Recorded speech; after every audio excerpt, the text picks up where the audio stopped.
There is no news that gives me more whiplash than Twitter.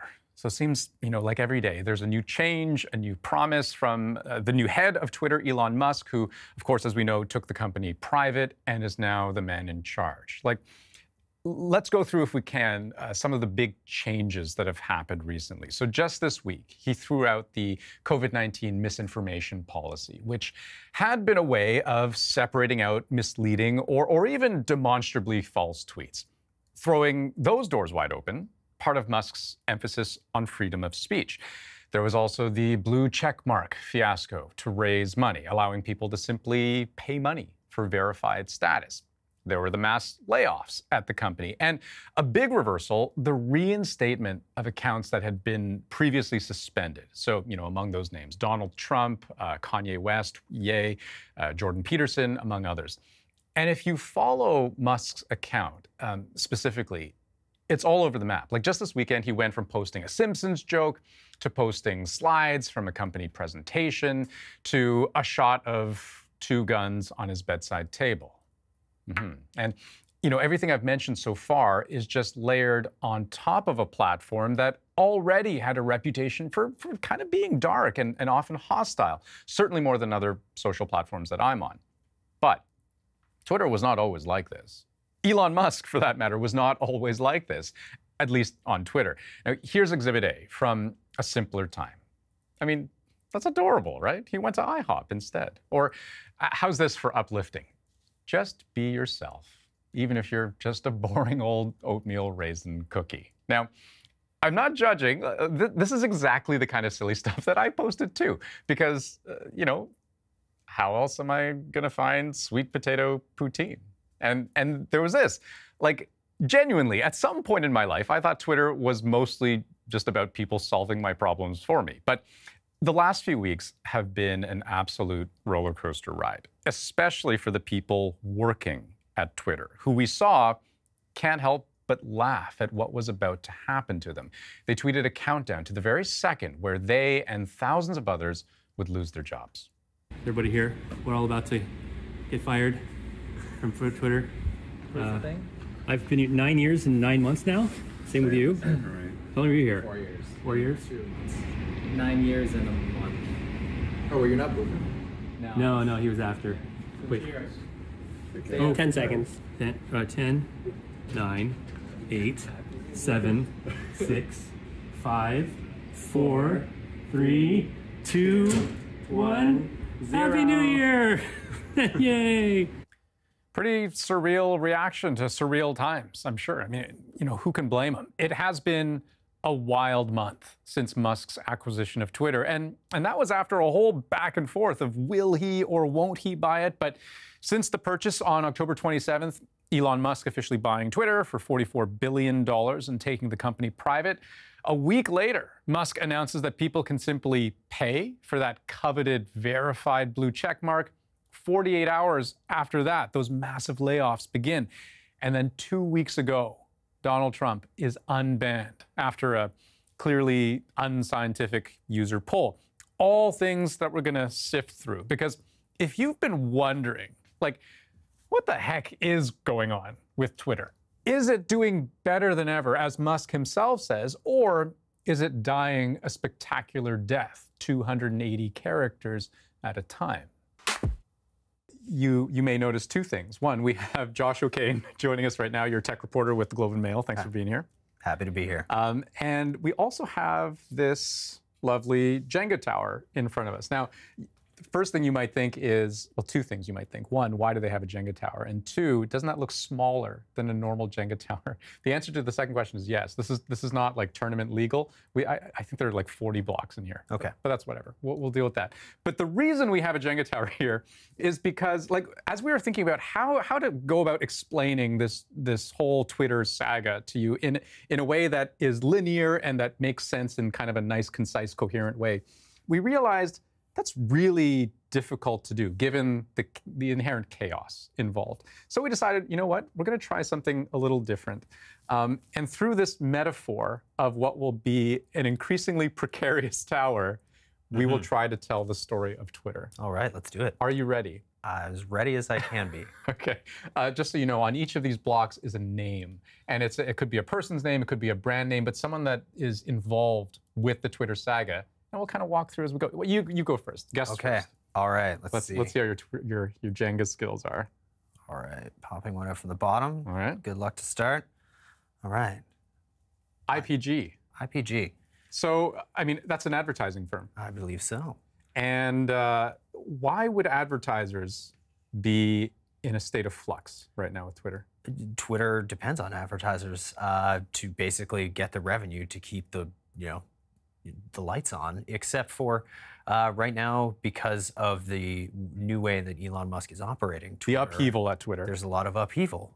His free speech absolutism has led a lot of advertisers to be afraid of being on Twitter because they don't want their brand messaging to be completely destroyed as they're going forward and trying to sell whatever products they're trying to sell. Yeah, and IPG was one of those companies that decided, you know what, we're going to put a pause on things. Yeah, let's take a moment to step back and reflect. Yeah, which really affects Twitter's bottom line. Speaking of bottom lines, Ned Siegel, this is the chief financial officer of Twitter, one of the people who is no longer at Twitter, although on his Twitter bio, he still says he's a fan of Twitter. Not 100% clear whether that means he's just proud of what he's built or if he's interested in, what Elon Musk is doing. It's hard to tell in these days. I mean, with Ned Siegel alone, there's so much we could talk about, right? Because the financial picture at Twitter is so precarious, as you mentioned, because of the advertisers getting a little bit skittish and the fact that advertising represents like how much? About 90%. 90% of revenue. Right. And so, these are the people who basically are the reason that Twitter is, a functional website. And, this is the person who is supposed to be looking after the financial health of the organization. Elon Musk has brought in sort of a cadre of sort of trusted advisors to oversee it. There are people who are, in fact, watching the numbers, but, it's the CFO is no longer with the company. All right. So here we have Trent Reznor. Frontman of Nine Inch Nails and noted film composer as well, alongside Atticus Ross. He doesn't want to be on Twitter anymore because there are a ton of, really influential people who simply have said, left. We're gone. We don't want this free speech absolutism. We want Twitter to be, a home for respectful dialogue, and they don't like what Elon Musk is doing. And that's the risk for taking, such a major philosophical shift with one of the world's most influential platforms, is you're going to get people who are going to fight against you when they do this. No, let's leave that one. I'm thinking which... Don't want to damage the bottom infrastructure too much this early I know, on. Josh. Okay. Oh, you're going for the... Oh, wow. You're putting us in danger right now. Chevrolet. So again, it was sort of a parade of advertisers who decided either we want to pause or stop advertising, or we're just going to kind of quietly dial things back. Yeah, and that makes sense if you, are an advertiser who are very interested in stability and you want something that you can put your brand messaging next to so that you can actually, make sure you're moving product and not be associated mentally with, chaos, which is how a lot of people are describing what's going on the platform right now. Speaking of stability, though, this Jenga tower looks remarkably stable. For now.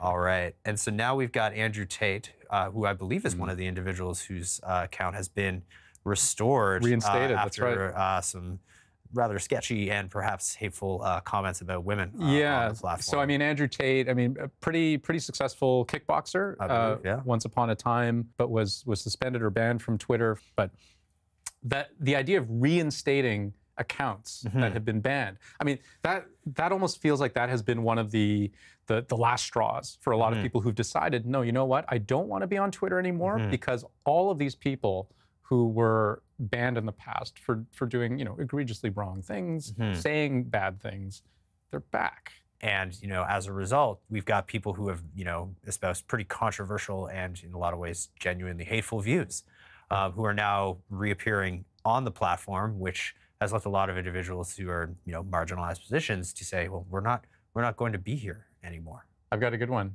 Pepsi. Right. Pepsi, you'd think, what do they have to do with Twitter? And funny enough, Pepsi didn't become embroiled in this whole saga for advertising reasons.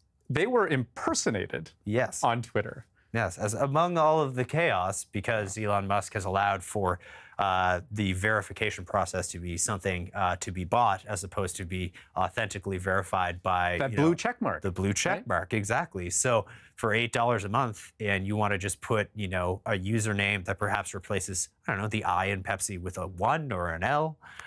You can then create something that looks an awful lot like the real thing. Right. And if you don't like Pepsi, or perhaps you simply just want to sow some chaos into the universe, maybe you tweet something along the lines of that Coke is better. That was the tweet, right? That's actually what happened. Yeah. And that is the kind of chaos that can exist when the verification process isn't centralized.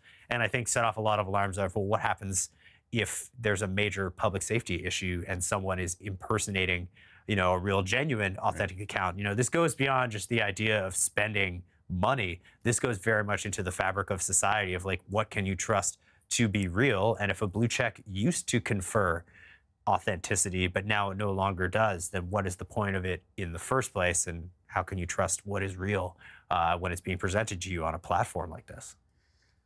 This tower's looking pretty good, Josh. I gotta say.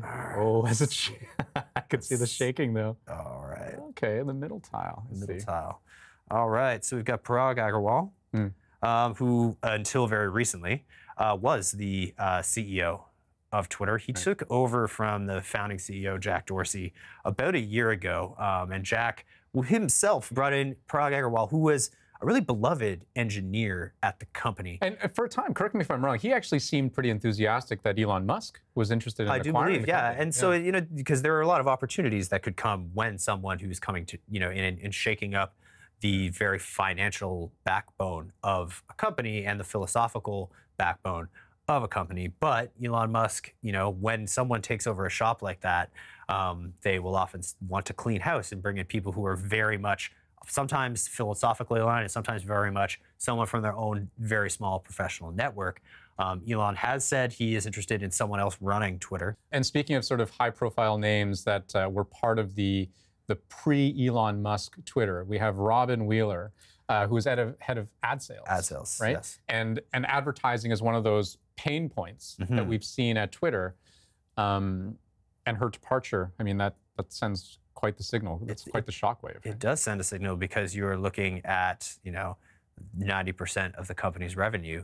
The person who is in charge of building those relationships is suddenly no longer at the wheel. And as a result, how are you supposed to have those, nurture those relationships so you can continue to have a steady stream of income to fund all of the servers and engineers that keep, Twitter running? Before you read that tile, we got to take a commercial break. All right. Back after this.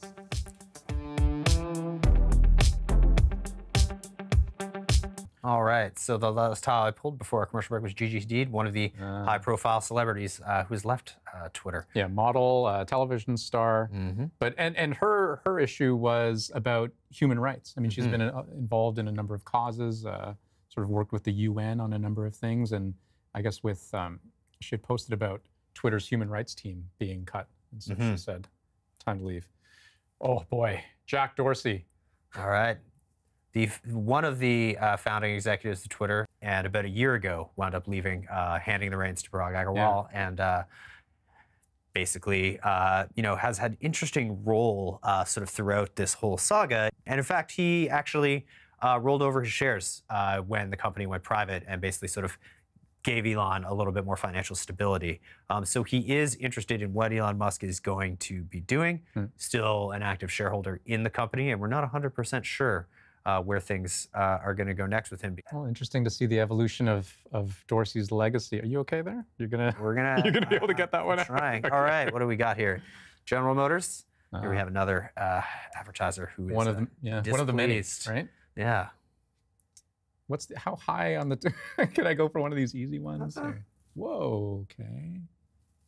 Okay. The game is getting harder. It's because you've poked so many of the middle blocks out. Like this is the problem. What happens, right? Oh my gosh.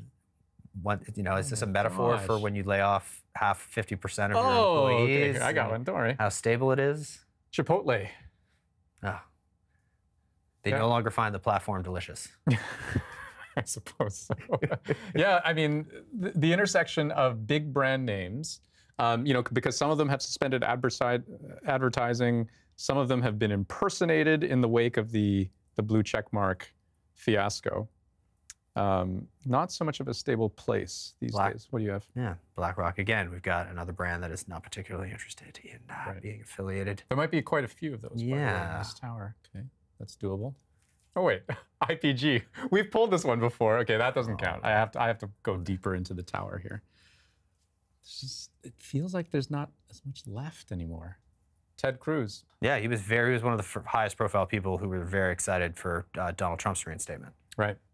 Yeah, and he's been cheering Elon Musk on, sort of on side as he sees some alignment with Musk and what might be interpreted as conservative views aligning with his own. Yeah.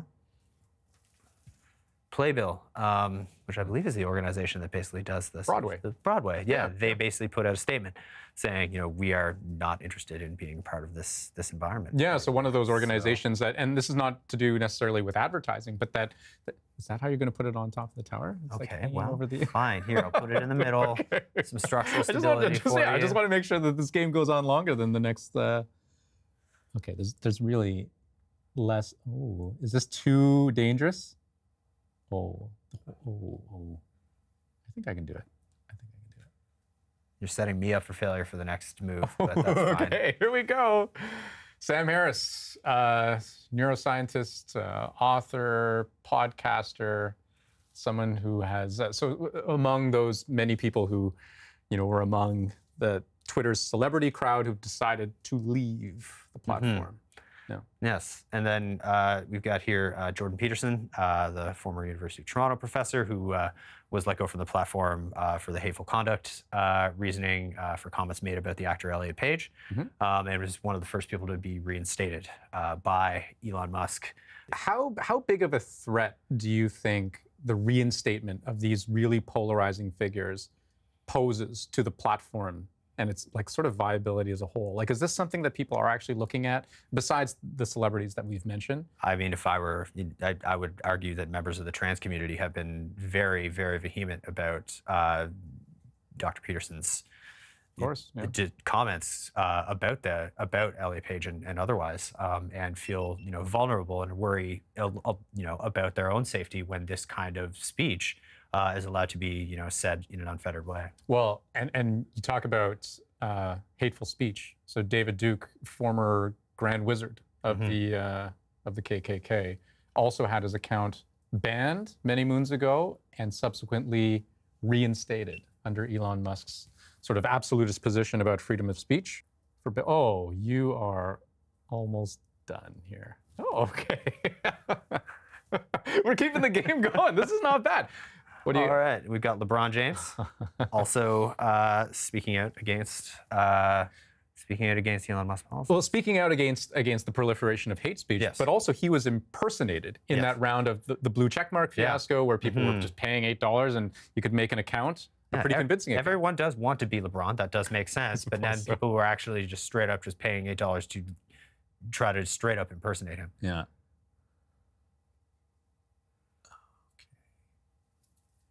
Nestle, yet another advertiser that has gotten cold feet. Oh, no, you pulled it out. And we got Steve Bannon, former strong affiliate with Donald Trump, who had been involved in a variety of tweets that got him banned for the hateful conduct policy. Okay, so, wow, did we actually go as far as we can without? I think so. Wow. So what does that mean for this conversation? Because I expected this to be a metaphor for, again, the precariousness of Twitter's situation. And yet here it is, still standing. But teetering on the brink of absolute collapse. So you can absolutely just lay your own metaphor on top of this, however you absolutely want. If something, let's say, what happens if there was a macroeconomic shock? Oh, Josh, what are you doing? What are you doing? I was trying to make a metaphor for a macroeconomic shock, and in the end, the platform still exists. Well, let me help you out. So sometimes stuff like that happens, right? But it's just kind of interesting. I mean, there were so many other players here that we could have talked about. I mean, Ye, account reinstated. Whoopi Goldberg, celebrity of The View, decided to leave the platform. Yeah, we've got Chiquita, which was involved in some series of impersonations that were parodies gone well beyond that. Jeep, another one of the advertisers that had decided to jump ship and stop devoting as much money. Omnicom, we've got one of the world's most prominent advertising companies. Tesla. So Tesla was among those companies, Elon Musk's company, of course, but one that was impersonated, right? Like widely. And one of the tweets I think I remember was something along the lines of Tesla's share price dropping like 50%. But it was something like, "Oh, we're not even fazed by that because we know a thing or two about crashing." Oof, dark. But that was an impersonation, and you know, it's just for the jokes. That blue check mark, the $8, anyone could pay $8 and look like any credible figure. Well, Josh O'Kane, it has been fun. I hope we all learned something today. I think we did. It takes a macroeconomic shock or two to knock down a platform. Or two. Yeah. Thank you so much. Thanks, Andrew.